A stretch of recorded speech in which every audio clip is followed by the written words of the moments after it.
Good afternoon, everyone. Welcome to CIT's January webinar. We do webinars every month, and this month's webinar is going to be all about multi-factor authentication. If you have any questions throughout the webinar, please use the Q&A functionality. We will answer all questions, as many questions as we can at the end of the webinar. We will also send a recording along with the slides out to you via email. So a brief introduction from myself, if I can get the slide to change. There we go. There's my face. My name is James Rood. I'm the internal technical consultant here at Complete IT. I've been working here for almost 10 years now. And I have personally implemented MFA across all of our major applications that we use internally. I have a bit of a mantra of, if it supports MFA, I turn on MFA. And hopefully by the end of this webinar, you'll all agree with that as well. So the best way to start is, what is MFA? So it's essentially a way of protecting your logins from platforms, on platforms, be that in the cloud or on premises. And it's also a term that's used interchangeably with 2FA. And I think a lot of people would have heard 2FA, the term 2FA, more than they would have heard MFA, but they are much in the same. So it consists of using two or more things to prove that you are who you say you are. Something you know, something you have, and something you are. So something you know could be something like a password or a PIN code or a pattern on a lock screen of your phone. Something you have would be, for example, a phone, or a USB key that would let you log into your laptop, or a smart card, which I'm sure a lot of finance departments will be quite familiar with from their banks. And then something you are will be biometrics, so a fingerprint or a facial scan. So usually we would use 2FA, which would be something you know, along with something you have. Again, going back to that finance example, you would be putting in your password to log into the platform along with the smart card in the card reader. And I would bet all of you, or at least most of you, would have used 2FA without even realizing it.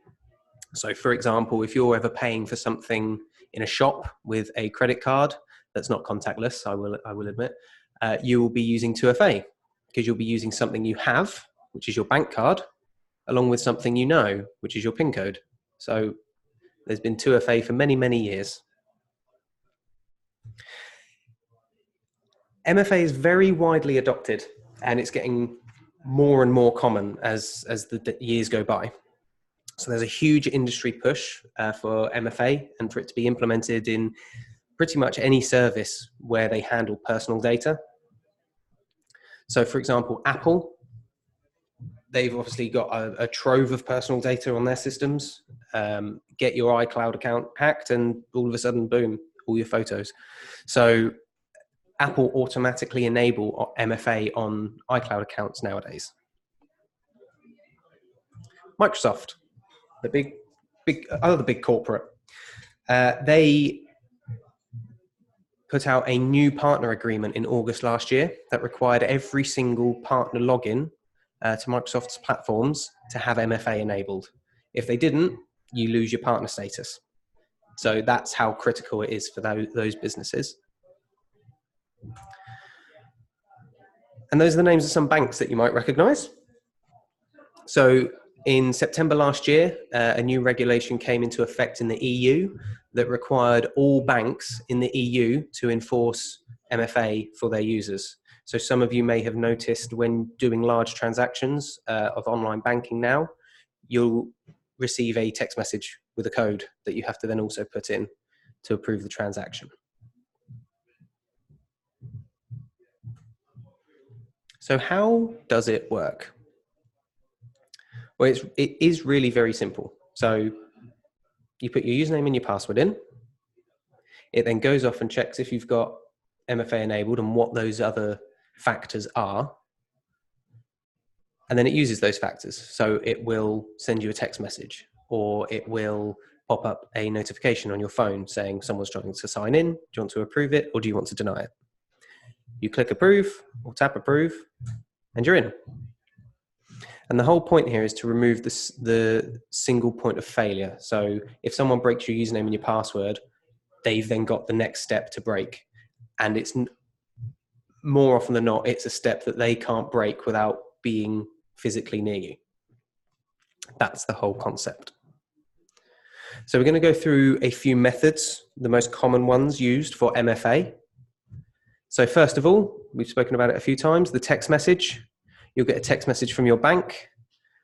Obviously, I have taken out some of that text message, but you can see that they sent me a one-time code that I then had to enter whilst I was processing the transaction, and it approved it and it went through. Now, without that, obviously that could be anyone trying to make that transaction, and there would never have been that check of, by the way, this is happening. Obviously, if that wasn't me and I'd received that code, I would have called my bank straight away and queried what on earth was going on. A phone call, you can also set it up to receive a phone call for it. The benefit of that is it can also work with a landline. The downside of both those methods, especially from the mobile phone side of things, is there are well-known scams where people will call up your mobile provider, pretend to be you, get your mobile number, say they've lost their SIM, and they'll get your number ported onto a SIM card that they own. Then all of a sudden they have your number. So when they try and sign in as you, they are the ones getting the text message. They're the ones getting the phone call, and they can just hit approve and they're in. So it's certainly better than nothing, because they've then got to go around that extra legwork of pretending to be you and trying to get past your mobile provider's security checks. But I just wanted to make sure you're aware of that scam. Push notifications. So push notifications are probably the easiest form, because it literally just pops up a message, approve or deny. There's no faff with 6-digit codes there. You just hit approve and you're in. These are nice and secure because it only works in the app that you have set it up on. So there's no way of someone transferring that to another device. The downside of that is it does require an app to be installed, usually a dedicated one, and it does require an internet connection. And then there's one-time passcodes. These are probably the most common ones that I see. So your usual 6-digit code. These are really handy because you can have multiple ones in a single app. Also, they work offline. You don't need an internet connection for these to work. I won't go into the details of how it works offline, but if you're ever curious, you can always email me after. I can answer that for you. Now, a 6-digit code doesn't seem very long, but they refresh every 30 seconds. And there is a 1 in a million chance of guessing that 6-digit code. So you've got a 1 in a million chance of getting it right, and that 1 in a million chance resets every 30 seconds. So it is secure, and it is well protected. So most software platforms will provide those 4 options by default. You can secure on-premises environments and logins to things like Windows machines with other solutions such as Duo, and they essentially bring all these methods of authentication down into your on-premises environment. Now, once you've set up MFA, you'll usually get given a set of backup codes. Now, these backup codes must be stored securely because they do not change. And the downside of that is if they get breached, if someone finds out what your backup codes are, they essentially bypass your MFA. They're basically a second password, as it were, because they never change. So make sure they are stored in a safe place. They are there for if you lose your device, because if you lose your device, you've suddenly lost your 2FA code, but you've got your backup code. So I'm going to show you a video of multi-factor authentication in action. So this is using Office 365. So what we'll see here if it would play. Unfortunately, the video is not playing. That is a shame.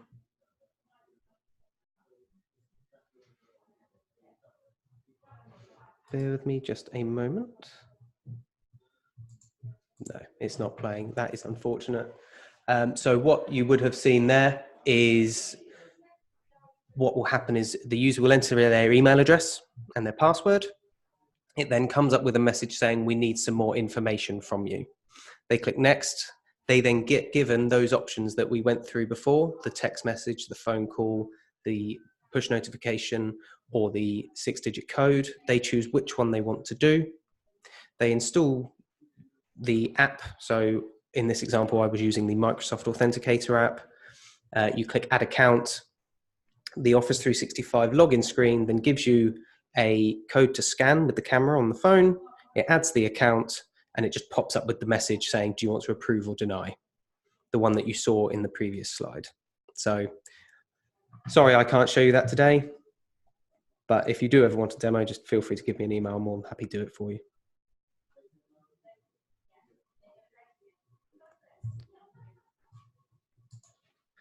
So with all that said and done, there is always still the question of, is it really that important? It's a bit of an extra hop for all my users to have to get their phones out and click approve, or answer a phone call and press 1 to approve the login. So I'm just going to spend the next couple of slides to try and reinforce the importance of MFA. So with so many applications moving to the cloud, it's great because it means applications are widely available. But it's not just on the software developer or manufacturer to make sure that their platform is secure, because these businesses spend millions, if not billions, a year on security, making sure these platforms are as secure from hackers as possible. However, that doesn't protect you from letting them in the front door by letting them brute force your username and password. It's not hacking if they log in as you, is one thing my colleague frequently says. So it's absolutely important that you protect your logins. So Office 365 as an example, it's an excellent productivity tool for small businesses. At CIT, we push it to as many clients as possible where it's appropriate for them. However, it creates a well-known single logon portal, portal.office.com, for thousands, if not millions of businesses. Every single business with an Office 365 account logs in via the same portal. So now everyone knows where they can log in to try and get into your account. And with new regulations like GDPR, data security is more important than ever. So it's an absolute top priority for businesses, because the moment they're into your account, they're into the data and whatever data that you have stored on those systems. And unfortunately, the real world is, it's most likely you're using that password somewhere else. And all of a sudden, once they've got a successful password, they'll try and use it on many other services, which is an issue in itself. Every service should have its own password, but that is the reality we live in. So I'm going to share with you a few stats. So being in the position I'm in, I'm able to pull these kind of things. So at Complete IT, we're a UK business made up of around 175 staff members. It's very rare that we would be logging in from outside of the UK. So between the dates of the 13th and the 20th of January of this year, Complete IT had 4,769 failed logins specifically from outside of the UK. Almost 2,000 of them were from China, 250 of them were from Russia, and 235 of them were from America. Now I can say with an absolute fact that there is only one person abroad right now, and they're in Denmark. So none of them, especially China, would have been logging in from that country. Those countries. Now, if any one of those had succeeded and we didn't have 2FA or MFA, they would be in. They would be in, taking whatever data they could get access to, potentially managing to get onto the machines, because the reality is with this Office 365 in particular, the password for Office 365 is most likely the same password to log into your systems. So it's important that you're protecting at every level throughout your business. And just as I was pulling all these reports, I thought this one was kind of funny because it pops right up at the top. So Rachel Smith, if you don't know, is one of our account managers in our Thames Valley office. And just as I was putting this report yesterday morning, I saw that she tried to log in from Buenos Aires.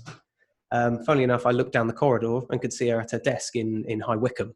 So not quite Buenos Aires. I'm sure she probably wishes she was in Buenos Aires, but unfortunately not.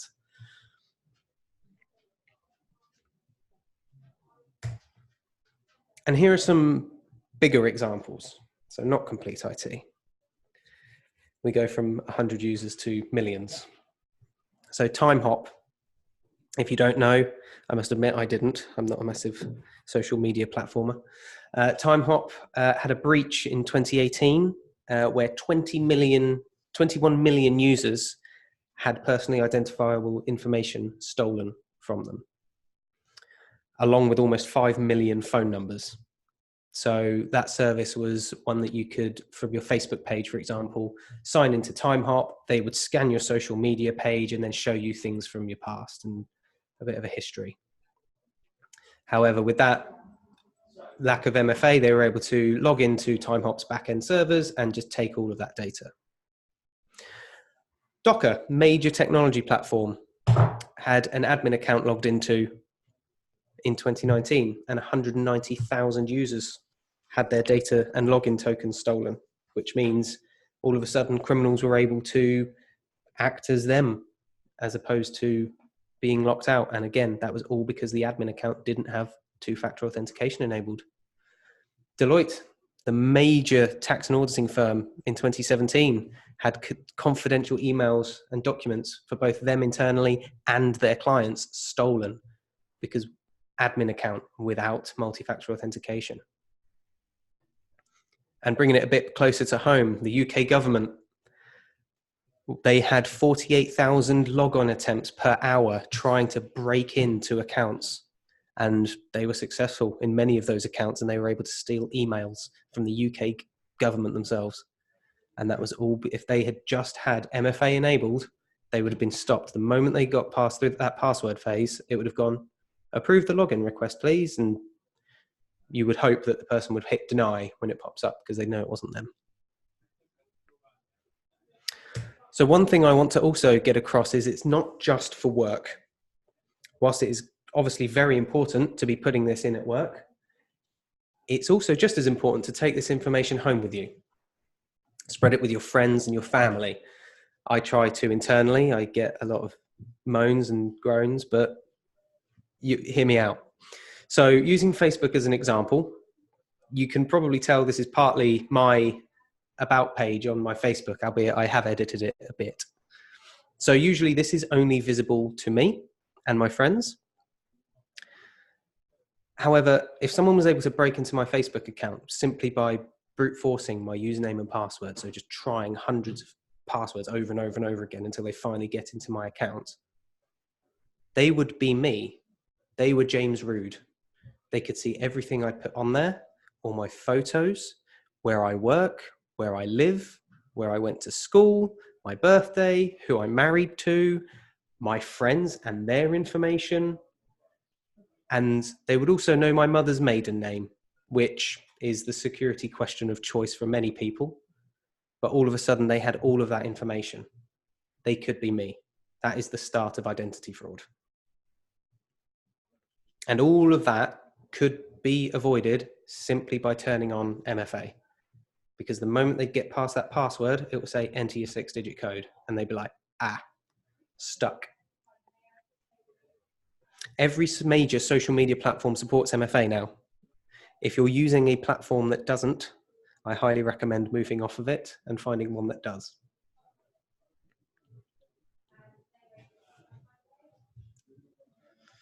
So I just wanted to bring up some resources for some of the things I've covered.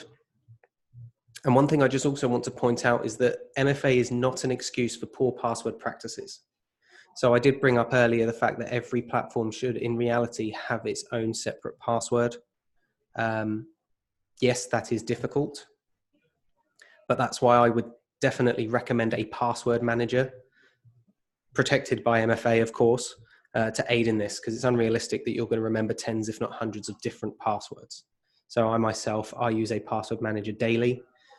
It's protected by MFA, so no one can get into it unless they have my phone. Please don't come and take my phone. But that enables every single service I log into has its own password. So if they did manage to break into one, they don't suddenly have the passwords for everything else. MFA is just giving that extra layer of security if they do break into that password, and it's absolutely critical that it gets enabled. So I've provided some resources here. Like I said, we will be sending out the webinar afterwards if you don't want to type in those long URLs. But there is the National Cybersecurity Centre article on MFA. I highly recommend reading that. It's very important. It goes over pretty much everything I've gone through on this webinar. The FCA article regarding those EU regulations on banks I mentioned, that they had to enable MFA. And enabling MFA for Office 365. That's probably a big point for many of our clients.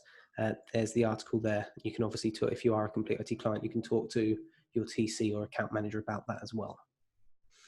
And then right at the bottom, there's a really great web page, bit of a crowdsourced web page where there is just a list of all products and services available on the web and whether they support 2FA or not. So I highly recommend checking that out. So that's everything I've got covered for today. So we're just going to have a look through the Q&A to see if there are any questions that we can answer. So one of the questions we've got is, can multi-factor authentication be configured so that is only required from outside our network? So if you're talking about logins to things like Office 365, with the appropriate license plan for Azure Active Directory, yes, you can. It's something called conditional access policies. So again, you can either look that up yourself or you can talk to your consultant or IT provider here about that.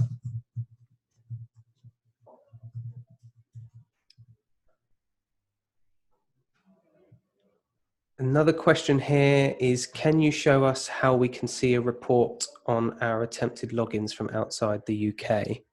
I can't from this device. I can't sign into our portal from this device, I'm afraid. But certainly speak to your consultant or your IT provider. We can definitely show you how to view that report. It's in Azure Active Directory. If you do know how to get to that, you can filter it by location.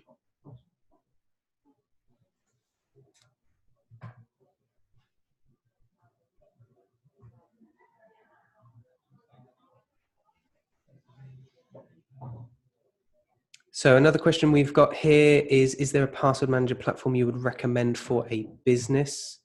For a business, I do know that there are quite a few password manager platforms that do business levels, and I personally use LastPass.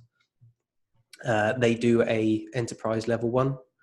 There are, I believe, KeyPass as well. Do some, but I would recommend just doing a bit of due diligence just to make sure you're finding the right one that meets your needs. Because some will come at different cost prices, but then they would provide different levels of security.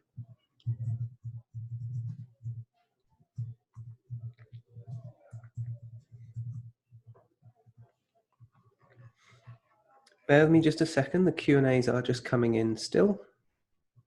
Are we informed if we've had a failed login on our account? It depends. Depends on the software being used. Not necessarily, because like I said in that slide, we had 4,500, just over 4,500 failed logins. it would just become noise if they all got sent to the users when they're failing to log in. But for Azure Active Directory in particular, I know there is a risky logins feature that can be enabled, that administrators can go in and have a look at logins that Microsoft have deemed risky. Someone's mentioned multi-factor authentication for OWA when off-site. So I assume that means for when you've got Exchange on premises rather than online. That's when you would use something like Duo to secure your on-premises infrastructure. Someone has mentioned getting some information on Duo. You can certainly get in touch with us. Your technical consultant or account manager can certainly give you some information on Duo.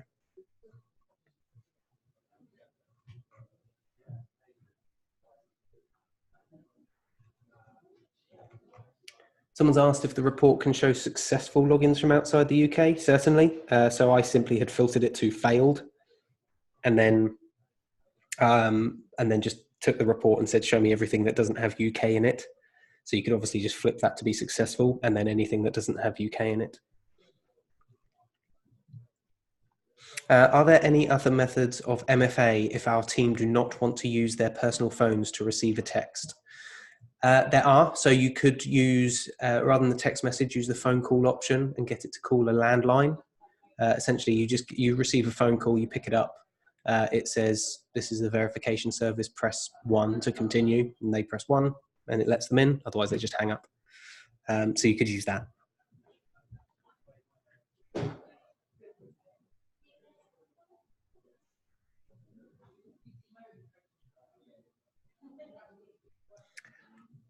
Is there a password manager app you would recommend for the iPhone?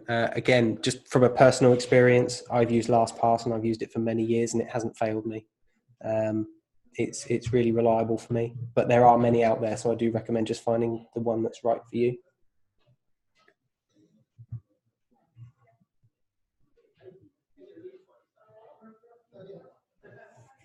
And the last one I've got here at the moment is, how difficult is it to manage a password manager for 75 employees? What is involved? It's a bit out of scope for this webinar, but I personally haven't had experience managing a password manager of that size. I've only mainly dealt with sort of 10 users or below. But if you want to reach out to me via email, I can certainly ask around here to see if anyone else has had any experience with that for you.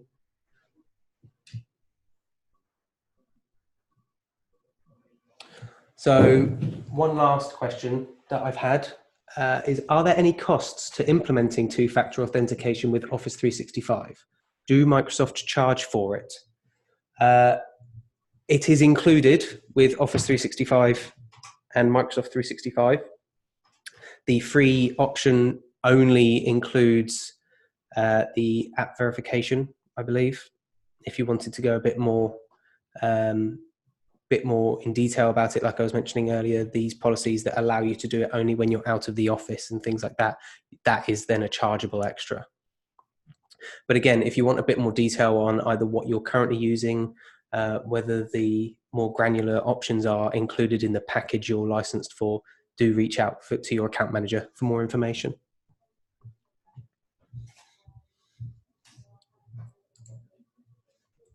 So that is it. Thank you very much to everyone who came along. If you want to reach out to me for more information, or if you want me to go over anything again, please reach out to me via email. I'll happily answer any questions you may have. But yes, have a great afternoon, everyone, and thank you for your time.